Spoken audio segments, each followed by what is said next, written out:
झूठी जिंदगी मजीद नहीं गुजार सकती। तुम्हें कष्ट सहना होगा, या तो तुम्हारी अम्मा या मैं और तुम्हारा बेटा। मैंने कह दिया कि माँ जॉब नहीं करेगी तो वो जॉब नहीं करेगी। सबसे पहले इख्तियार शाह, उसके बाद कोई और। तुम्हें मेरी बात समझ नहीं आई? वो कमीज है जो तुमने और तुम्हारे भाइयों ने मिलकर फाड़ी थी। मुनैद, जिंदगी बहुत लंबी है और बेटियों को ना जाने किन किन आजमाइशों से गुजरना पड़ता है। मैं शायद तुम्हें छोड़ दूं, लेकिन मैं अपनी जॉब नहीं छोड़ूंगी। अरे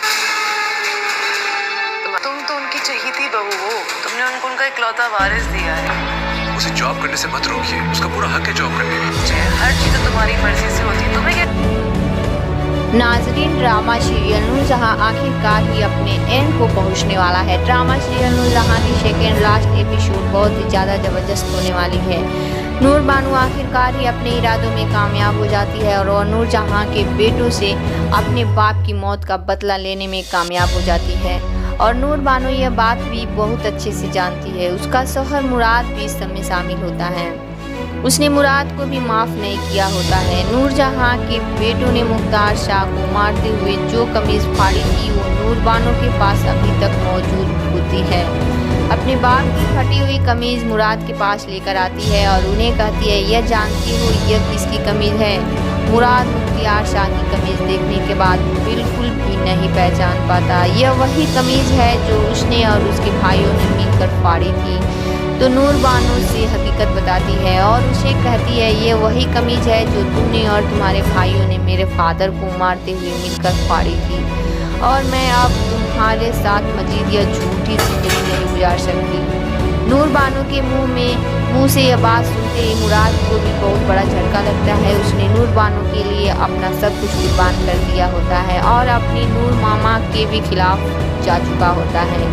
और वही दूसरी तरफ नूरजहां अभी तक बाज नहीं आई होती है। वो माहा को जॉब करने से मना करती है, लेकिन माहा उसकी कोई भी बात नहीं सुनती। इसलिए वह शफीर से कहती है, तुम अपनी बीवी को समझाओ, इस घर में मेरा ही फैसला चलता है और मेरी कही हुई बात आखिरी बात होती है, इसलिए तुम अपनी बीवी को समझा दो, वो ये जॉब नहीं करेगी। शफीर अपनी माँ को समझाने की कोशिश करता है और उसे कहता है कि माहा का हक है, आप उसे यूँ जॉब करने से नहीं रोक सकती। नूरजहां शफीर को डांट देती है, उसे कहती है, तुम जाकर अपनी बीवी को समझाओगे। शफीर फिर अपनी बीवी माहा को समझाने के लिए जाता है और उसे कहता है, मेरी माँ को तुम्हारा यूँ जॉब करना बिल्कुल भी पसंद नहीं है, इसलिए तुम्हें तुम्हारी जॉब छोड़नी होगी। माहा शफीर को जवाब देती है, मैं यह नौकरी कभी भी नहीं छोड़ूंगी। मैं तुम्हें तो छोड़ सकती हूँ, लेकिन यह नौकरी कभी नहीं छोड़ूंगी। शफीर जैसे ही माहा की आवाज़ सुनता है उसको बहुत बड़ा झटका लगता है, तो माहा शफीर को चुनने के लिए मौका देती है और उसे कहती है, या तो तुम्हें अपनी माँ के साथ रहना होगा या फिर मेरे और अपनी बेटी के साथ रहना होगा। अब मैं ये फैसला तुम पर छोड़ती हूँ, तुमने क्या करना है। हुनैद ने अपनी माँ के लिए इतना सब कुछ किया होता है, लेकिन फिर भी हुनैद की बेटी की कोई भी उस घर में इज्जत नहीं होती।